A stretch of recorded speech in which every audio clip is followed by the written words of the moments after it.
Namaskaram, welcome to Flaming Microphone.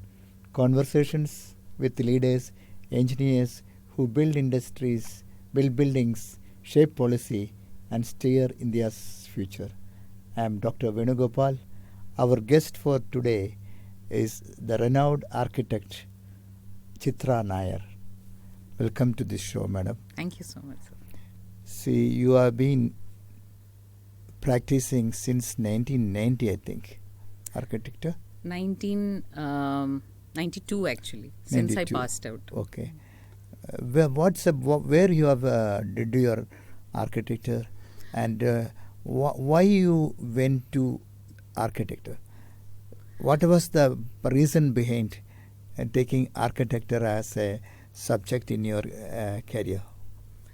To be very frank, sir, I would call it a blessing or നമ്മൾ നിമിത്തം എന്ന് മലയാളത്തിൽ പറയും. When I was in doing my pre-degree, അന്ന് pre-degree ആണ്, all science കോളേജിലാണ് ഞാൻ പഠിച്ചത്. I was very fond of mathematics and thankful to my school teacher, Guru Shanmugam sir. I'm to this date in debt to him for making me fall in love with mathematics. Which school it is? Kendra Vidyalaya Udhampur in Jammu and Kashmir. Okay. Your father was a veterinary doctor. Yes, he was a veterinary doctor in the army. Okay. And he was posted in Northern Command, which is in Udhampur. That is somewhere about 75 kilometers on the highway from Jammu to Srinagar. Yes. So I was studying there. I did my 8th, 9th and 10th from Kendra Vidyalaya Udhampur. And it was there that I would say my first turning point was Shanmugam sir, who got me into mathematics. And I scored very well and took up first group for my pre-degree.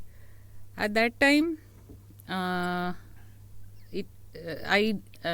took up pre-degree basically because it was a very conscious decision that I didn't want to stay back in Udhampur and do my 11th and 12th in Kendra Vidyalaya, because it was a small town and infrastructure, teaching facilities were not very good. So my thinking about my future, I felt that being in Kerala would help me, because Kerala at that time was, and still now is, I feel, very concentrated on entrance exams and, those kind of studious kind of an attitude, which is something very different from an army background. In the army, we live a very chill, very, happy-go-lucky life. Yeah. So I felt if I need to do something in my career, probably being in Kerala would help. So I stayed back with my grandmother in Trivandrum and my aunt, and she also had a daughter same age as me. So it was, it was very convenient in that way.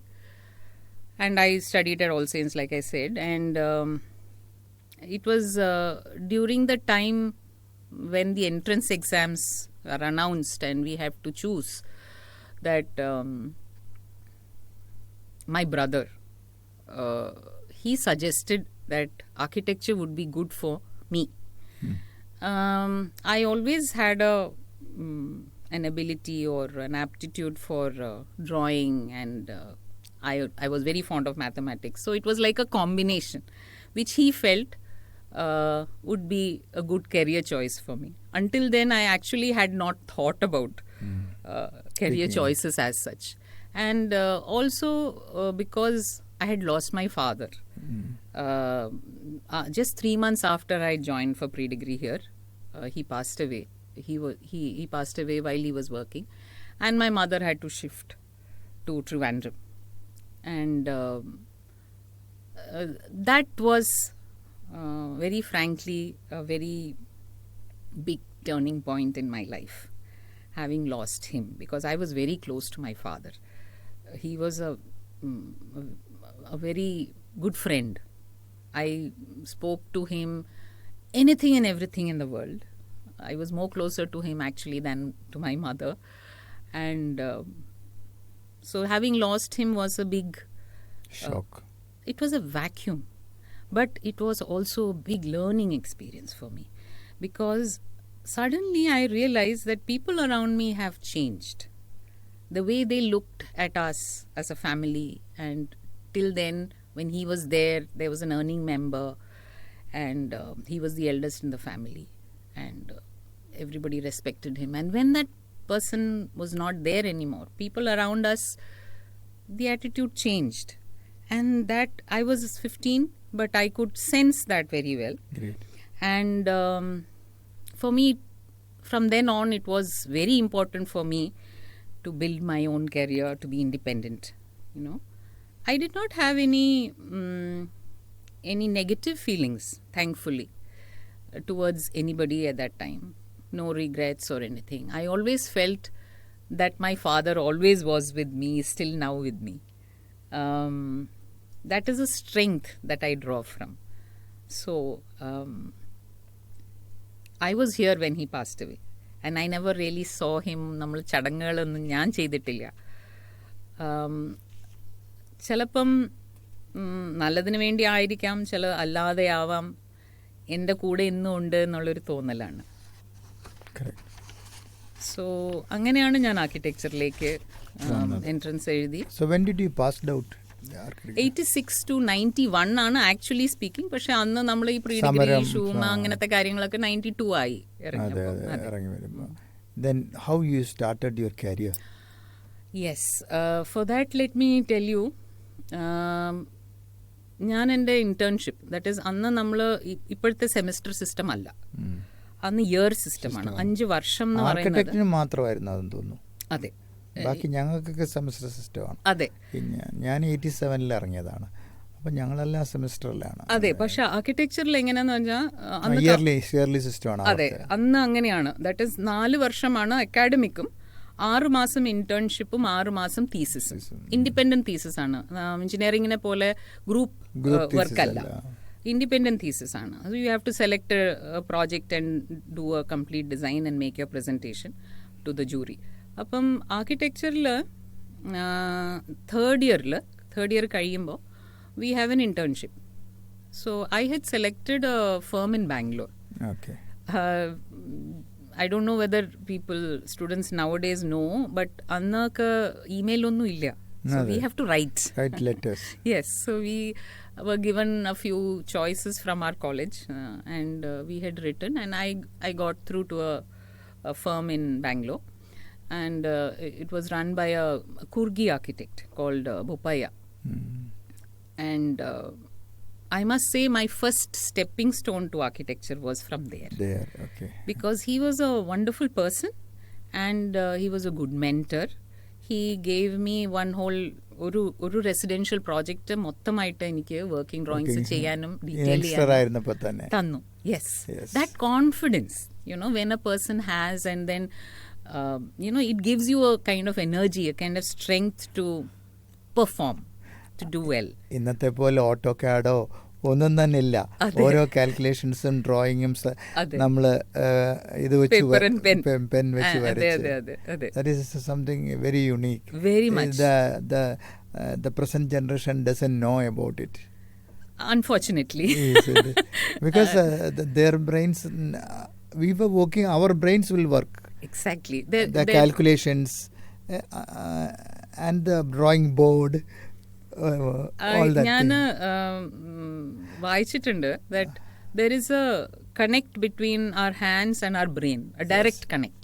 Absolutely. So when we draw with our hands, or when you work with your hands, actually I feel that it is true that you become more creative. Probably ഇന്നത്തെ കാലത്ത് mouse ആയിരിക്കും ചിലർക്ക് ഇത് വരുന്നത്. So I'm not judging that. So today's generation are growing up in a different way, in a different atmosphere.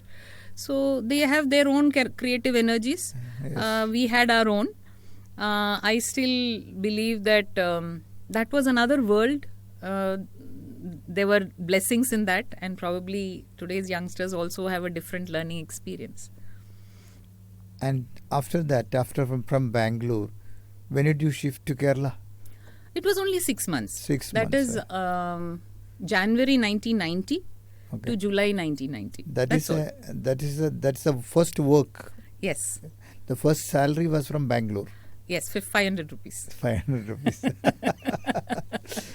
And I was living with my classmate, both of us, Sindhu Varghese. She was my best friend in college. And we both had taken a room on rent. Yeah. And we cooked and we but stayed at that time, together. Bangalore climate was so good. It better was than, beautiful, sir. Yeah.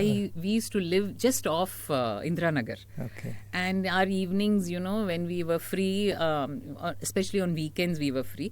So we used to just stroll across the 80 feet road and the 100 feet road, because they were such beautiful houses and mansions at that time. Just seeing that and imbibing and absorbing all the kind of fantastic architecture around us, the trees and the whole atmosphere of Bangalore was it was not so busy as now. Now it is full of concrete jungle. So and the bridges, that's all something. Nowadays, when you go to Bangalore, we miss that. I definitely do. It's which is the best building you have noticed in your life in Bangalore? Architecturally, you feel this is the one. I should also design such a building. Frankly speaking, sir, I will. For me, the residential buildings. Yeah. I don't know whose buildings they were. I can't name any particular building because I don't. These were, we were just observing these things. Yeah. But more than the large buildings, like there was the telecom towers, and there were so many other buildings there that were very what should I say, monumental and very excellent examples of architecture. But for me personally, the residential architecture in Bangalore at that time was what was more inspiring. And then you worked in Satish Associates. Yes. Where was it? And how was your? Actually, Satishan sir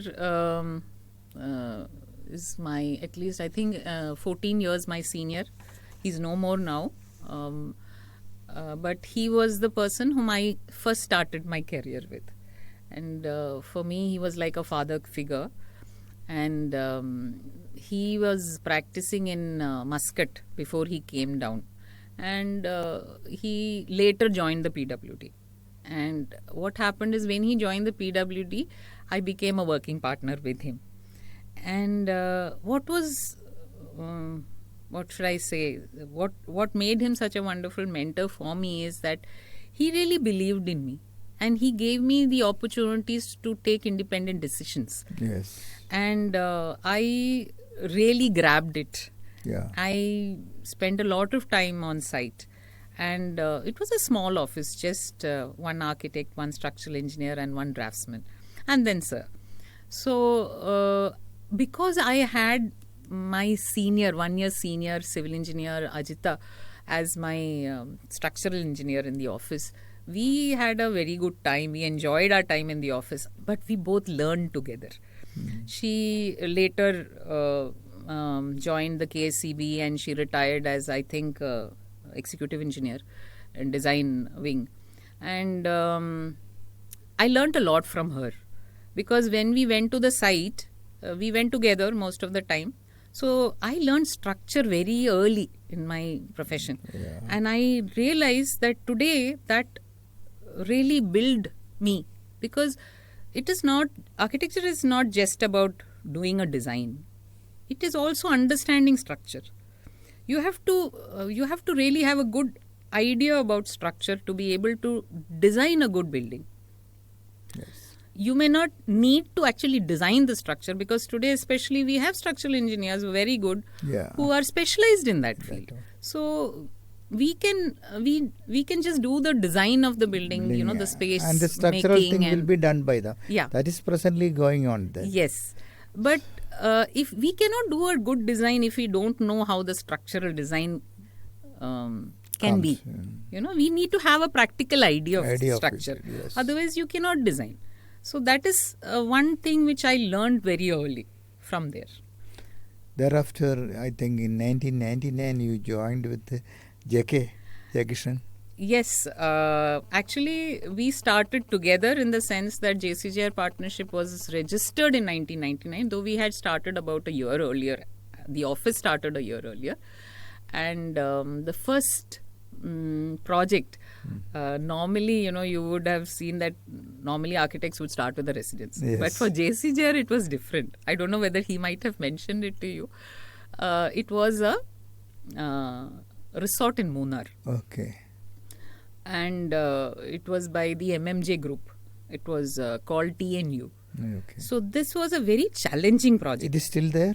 It is still there. Okay. And the project, like, it is a very sloping site. And that was our first project. And it was a big experience because I was not there. At that time, I was with Satish and Associates. But of course, we got married in 96. He's my classmate. And he was the one who was actually running JCJR till 2001. After my second son was born, I joined JCJR. So, after that, one thing which I want to ask you, the design philosophy. If you had to describe your design philosophy in few words, what would they be? How do these values show up in your projects in a day-to-day basis? Frankly speaking, I cannot, I'm not a person who can really give you a very, the architectural jargon or anything of that sort. For me, if I can do justice to my client, if I can do justice to the site, and while doing it, have a sense of satisfaction that I've done something good, that is, as far as I'm concerned, my philosophy. I feel, that having a long-standing relationship with my clients, apart from just doing a project with them, is what I would say is the most satisfying thing. That even today, the first project we did, the first house we did, we still are, good friends with our clients. And that I feel, the fact that they trusted us to do something is, which is their dream, and that we've delivered it and they're happy with it, and that, that they still consider us a part of a family, is what is very satisfying for me. And for me, it is as simple as that. How do you balance the functionality with aesthetics? In your projects, how do you balance it, the functionality and aesthetic? I have to go back a little when I have to answer that question. So I feel that design doesn't come at the spur of a moment. Design is something that you have to build within you. Yes. It comes over a long period of time. I feel that I've been a very keen observer of life from a very young age. Whatever my experiences in life have, I feel that I have assimilated many of those experiences, whether it is in Bangalore, whether it is in college, whether it is in Trivandrum, or my travels, my father. Like I told you, he was an army officer. So we have traveled a lot across the country. We have seen so many beautiful places, lived in so many different kinds of houses. I'm very lucky to say that I married a person who also loves traveling. Yes. So I have traveled. I have learned a lot from JK. Yeah. And those travels, across the world, across India, across Kerala, and they have all added to something that I must say, is the reason why we can design well. Because it is it is there within you. We have this computer in our head, which absorbs our observations. And when we need it, it just comes. So this is something which I've always told, young architects who come to the office also. Yes. I said, it is not just you sit there with a pen or a mouse and you just start doing something. This is something that you have to build. You match it. You have to observe, you have to learn from your peers, from your seniors. You have to observe and learn from life. And those observations is what finally comes out as design, as a good design. And what role does sustainability play in your design decisions today compared to when early days? Now a sustainable world. Frankly, sir, I don't believe that sustainability is something that is a new word. I believe that sustainability is something that was there even earlier. Because we probably didn't have the kind of materials we have today. We had a limited materials to build at one point of time. Absolutely. Today we have, so many different kinds of materials, new technologies coming, materials that and are... you have infrastructure with you. Yes, and it is, if you have little, you are more creative with it. If you have a 2-cent plot, you will make that constraint work for you. That is also sustainability. Absolutely. So, I think it is an overused word today. Okay. Sustainability, I feel, is something that should be there in your design itself, in the design of your space itself. It is not something to use as a material alone. Material is something that comes later on in your design.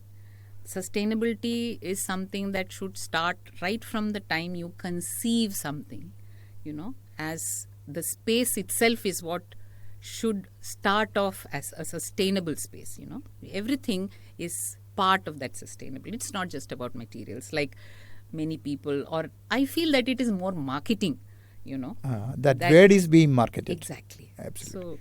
So do you see architecture as more of an art or science or social responsibility? Frankly, all of it. All of it. I feel there is a reason why architecture is called the mother of all arts. Yes. Architecture encompasses everything. Everything. That is, you have to build for a family, you have to build for cultural, you have to build for a time, you have to build, commercial spaces, you have to build.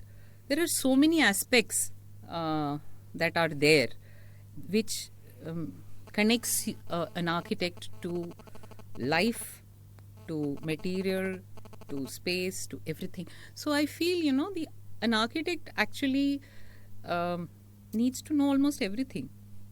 It is. Yeah, it is a mixture of science. It's everything. A mixture of soil, social responsibility. You have to be very sensitive to be a good architect. You have to be very sensitive. But it's an art, I feel.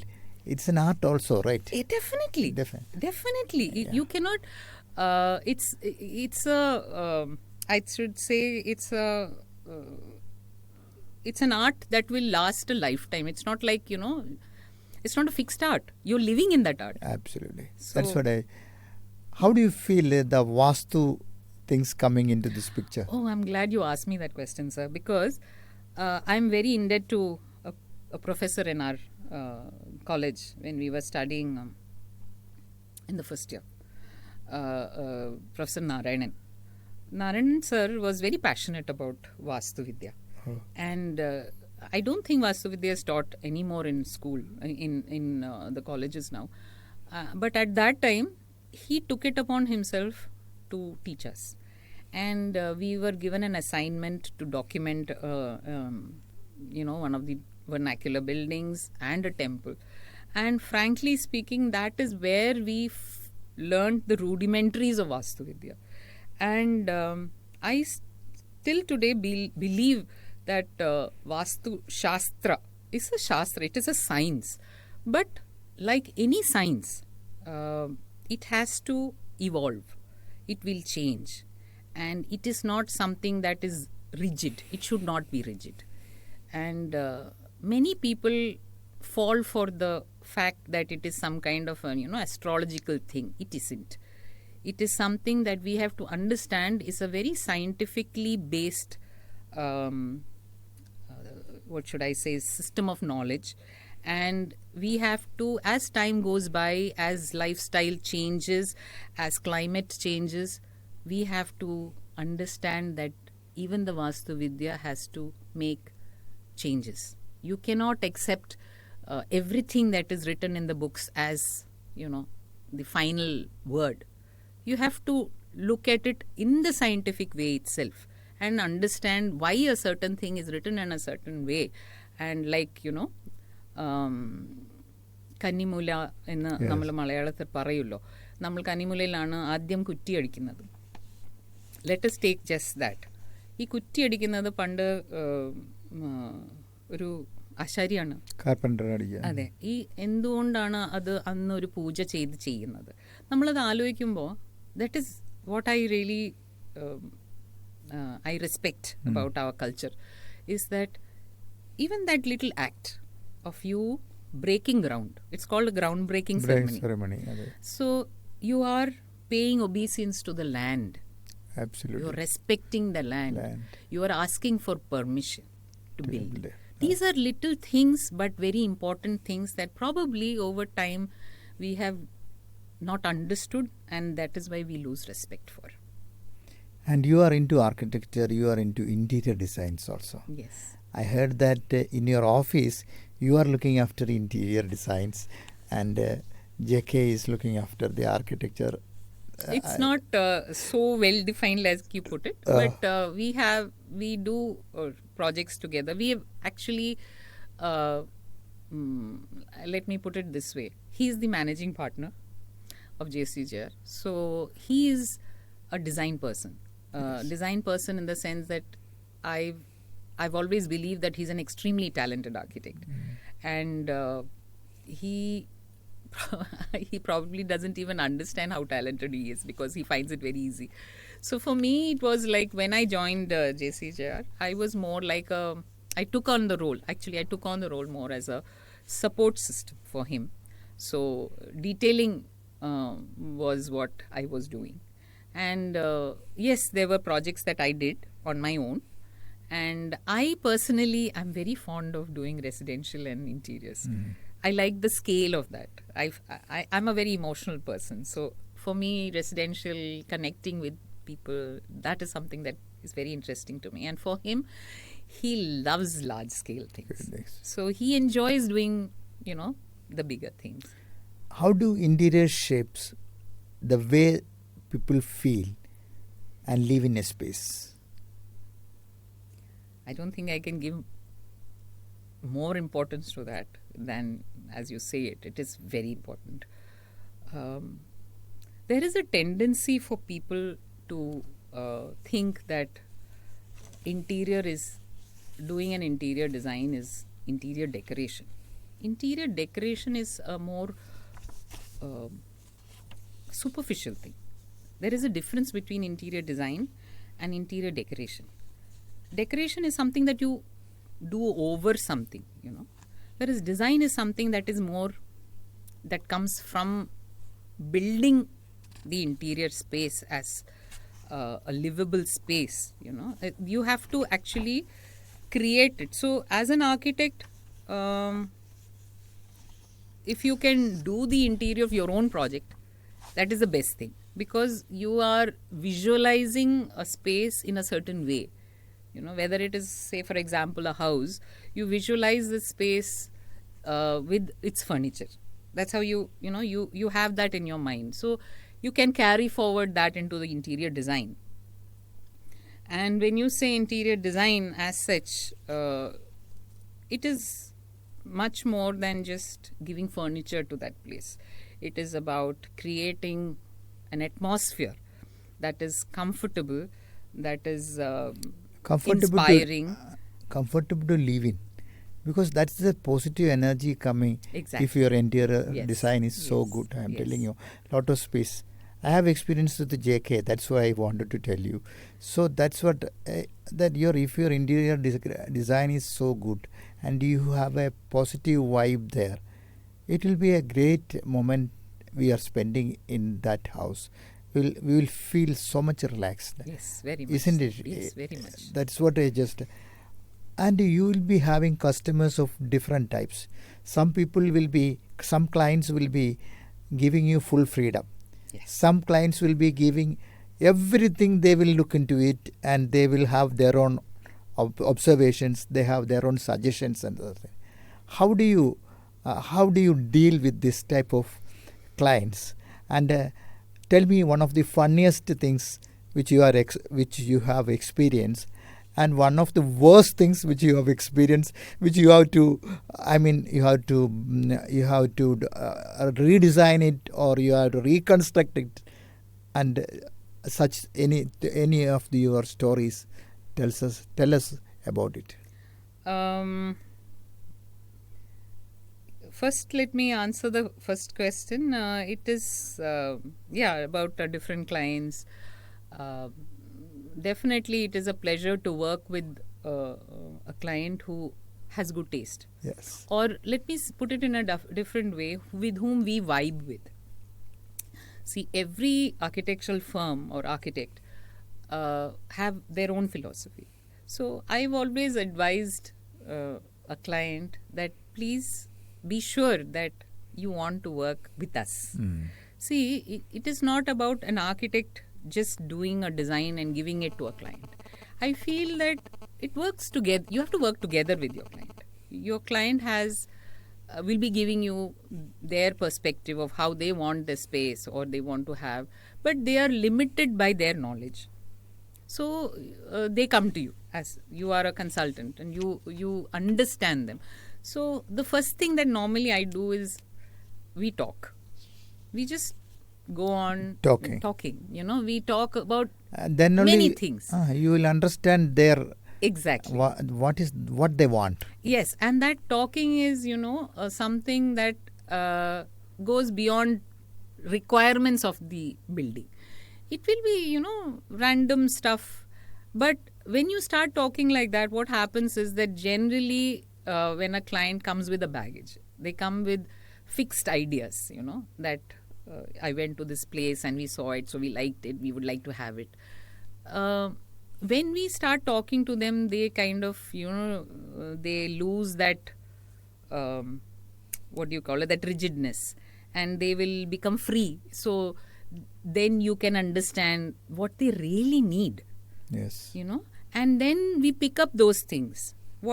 And then when you give it to them and you explain it to them that this is better for you than what you think, because that which you saw probably is good for that person but may not be good for you.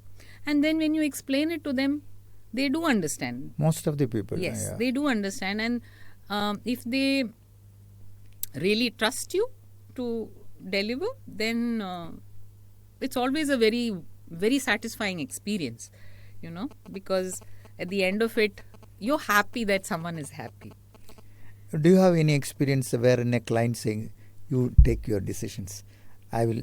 Oh, yes. There were clients, so many. You take your decision, complete the house. 100% you decide, they will say. Great. But sometimes that is a big constraint, Yes. because then you become more careful. More responsible. And it takes more effort actually to be, completely doing something. You want to actually give the best to what the person needs, but at the same time, it takes time. It takes time, and sometimes you don't have that much of time. You have to start a project at a given time and end it at a given time. So those are constraints through which we learn to do it, and that is where experience matters.